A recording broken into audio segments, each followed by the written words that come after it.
Echoes of Wisdom, where your spiritual journey begins. In this episode, we embark upon a timeless journey, the sacred path of a Freemason through the mysteries of the craft. In the quiet halls of stone and symbol, the seeker begins his ascent, from the rough ashlar of ignorance to the polished stone of wisdom. He enters as an apprentice, learning the language of light and silence. Through the tools of the craft, he builds not a temple of stone, but a temple within his soul. As a fellow craft, he measures the mysteries of mind and matter, ascending the winding staircase toward understanding. And as a master mason, he beholds the great secret, that death is but transformation and truth eternal, yet his journey does not end there. Through the royal arch, he rediscovers the lost word, the divine spark buried deep with the heart of man. And as a Knight Templar, he dons the mantle of service and sacrifice, sworn to uphold light against the encroaching dark. This is not merely a path of ritual, but the sacred journey of the soul through shadow into illumination. In the silence of a tiled chamber, beneath the all-seeing eye, a man kneels in darkness, a candidate for light.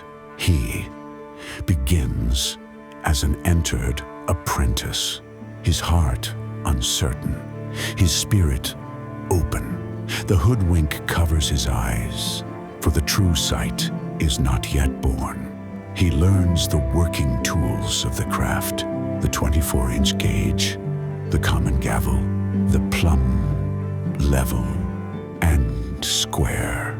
But more than stone, they shape prints into understanding. He learns silence, obedience, and humility, the foundations of the inner temple. As a fellow craft, he climbs the winding staircase, a journey through knowledge, science, and art. He studies the harmony of creation, the geometry that binds the stars, the music that moves the spheres.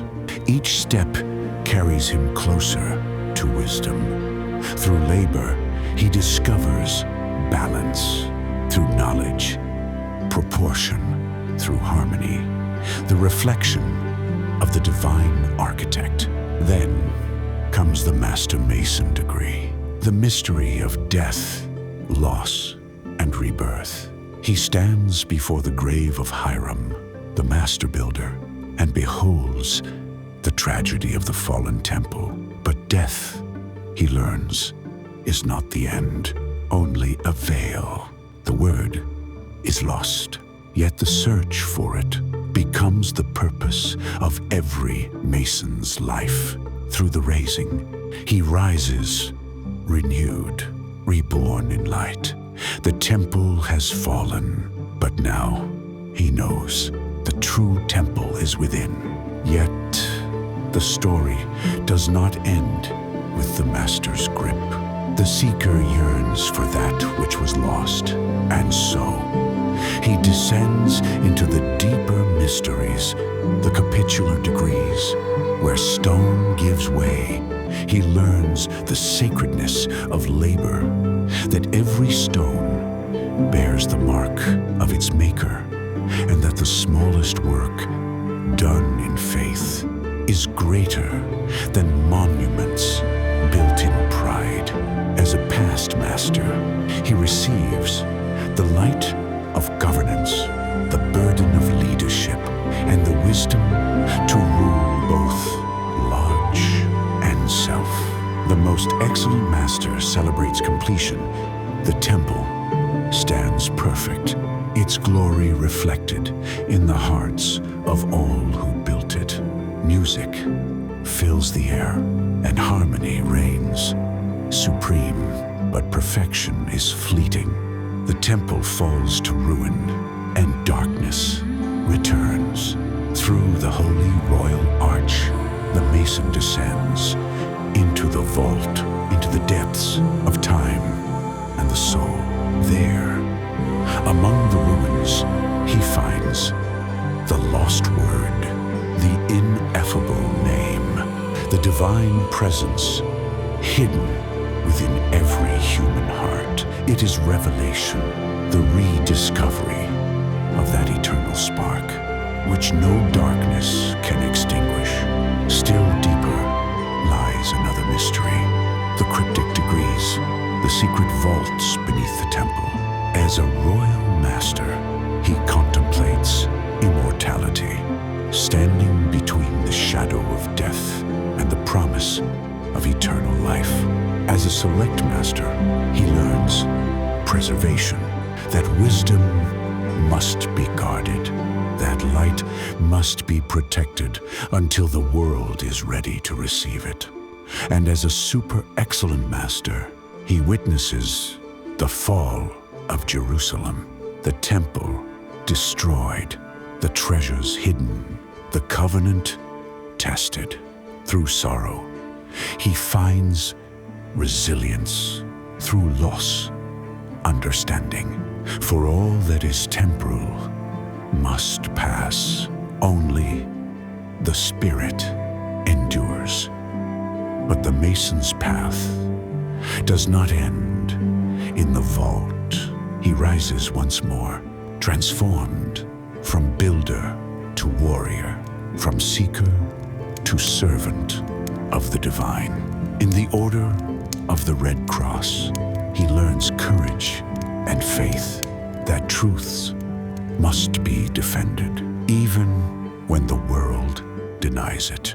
As a Knight of Malta, he dons the mantle of mercy. Here, he learns that service is the truest worship, and that compassion is the sword of the righteous. He becomes a guardian of the sick, a protector of the weak, a servant of the light. And finally, as a Knight Templar, he kneels at the altar of the eternal. Clad in white and crimson, he swears the vow of the sacred crusade, not of blood and conquest, but of spirit and truth. He bears the cross upon his breast, the emblem of sacrifice and redemption. He learns that the greatest battle is within, between the light and the shadow of the soul. Through that inner victory, he becomes what he has long sought, a temple of the living God, a knight of the eternal light. From apprentice to master, from mason to knight, the journey is complete, and yet it never ends. For the great work is not the building of a lodge, nor the carving of stone, but the transformation of man himself. Every degree, every lesson, every symbol is a fragment of the lost word, a reflection of the divine within the human. He has descended into darkness and risen into light. He has guarded the secret and shared it in silence. And in the stillness of the inner chamber, he finally understands that the temple was never of stone, that the treasure was never buried, that the light he sought was always within.